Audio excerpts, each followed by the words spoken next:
Hello बच्चों, the question says which of the following is most stable carbocation और carbonium ion, right. तो आपसे पूछा कि इसमें मोस्ट स्टेबल कार्बोकेटायन कौन सा होगा। तो देखो बच्चों, सबसे जो पहला ऑप्शन है इसमें आपको क्या दिया हुआ, ऑप्शन ए में ये आपको दिया हुआ है CH3 एंड कनेक्टेड क्या है तो CH2 और इस पे क्या है तो प्लस चार्ज, राइट। और सिमिलरली ऑप्शन बी में देखें तो इसके अगर डिटेल स्ट्रक्चर को बनाएंगे तो ये कैसा हो जाएगा, दिस इज योर CH3, यहाँ कनेक्टेड क्या CH, इस पे है आपका पॉजिटिव चार्ज और फिर उसी से कनेक्टेड एक ग्रुप है CH3, राइट।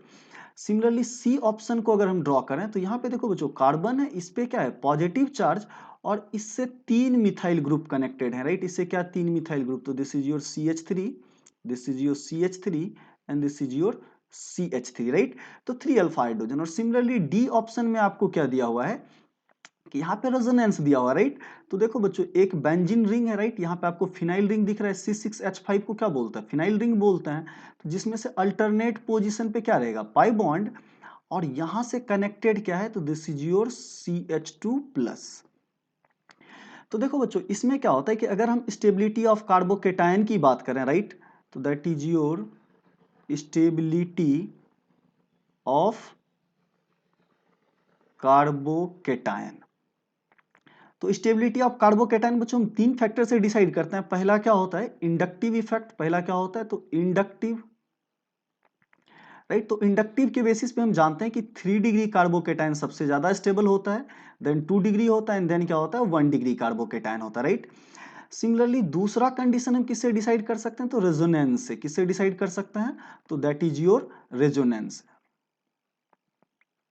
तो जितना ज्यादा रेजोनेंस होगा उतनी ही ज्यादा स्टेबिलिटी मिलेगी, या डिलोकलाइजेशन बोल सकते हो। और तीसरा क्या होता है बच्चों, हाइपर कंजुगेशन। तीसरा हम लोग क्या फैक्टर देखते हैं तो that is your hyper conjugation. तो देखो बच्चों, इन तीनों फैक्टर के ऊपर से हम लोग क्या करते हैं, स्टेबिलिटी ऑफ कार्बोकेटायन देखते हैं। और इसमें अगर प्रायोरिटी देखें तो सबसे ज्यादा जो हायर प्रायोरिटी होता है किसका होता है तो दैट इज योर रेजोनेंस का।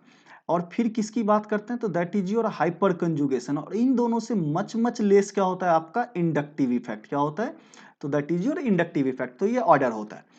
फर्स्ट में देखें तो आपके पास क्या है कि एक प्लस आई है, इंडक्टिव काम कर रहा है, और अल्फा कार्बन पे 3 हाइड्रोजन है। तो इंडक्टिव के साथ आपको यहाँ पे क्या स्टेबिलिटी फैक्टर है 3 अल्फा हाइड्रोजन का। यहाँ पे देखें तो बच्चों 2 इंडक्टिव इफेक्ट काम कर रहा है, plus I and this is your plus I, right.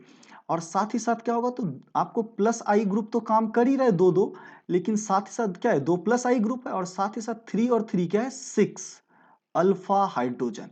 यहां पे देखें तो बच्चों 3 प्लस आई ग्रुप है, एक मिथाइल का यहाँ प्लस आई काम करेगा, फिर मिथाइल का प्लस आई काम करेगा। मिथाइल है तो ये कैसा काम करेगा प्लस आई।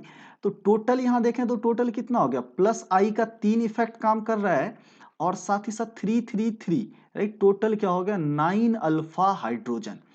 इस केस में देखें तो बच्चों सिर्फ क्या है आपके पास रेजोनेंस है, राइट। तो ओनली रेजोनेंस, राइट। तो यहाँ पे कोई भी इंडक्टिव इफेक्ट नहीं काम कर रहा है। देखो फिनाइल रिंग का इंडक्टिव काम कर रहा होगा, राइट, लेकिन वो क्या होगा, इंडक्टिव को तो हम सबसे नेग्लिजिबल कंसीडर करते हैं एज कंपेयर टू रेजोनेंस। तो ओनली रेजोनेंस हो रहा है और यहाँ पे कोई हाइपर कंजुगेशन भी अवेलेबल नहीं है, राइट। तो अब इन बेसिस पे देखें तो बच्चों रेजोनेंस की प्रायोरिटी सबसे ज्यादा होना चाहिए, और डी क्या होना चाहिए आपका मोस्ट स्टेबल होना चाहिए।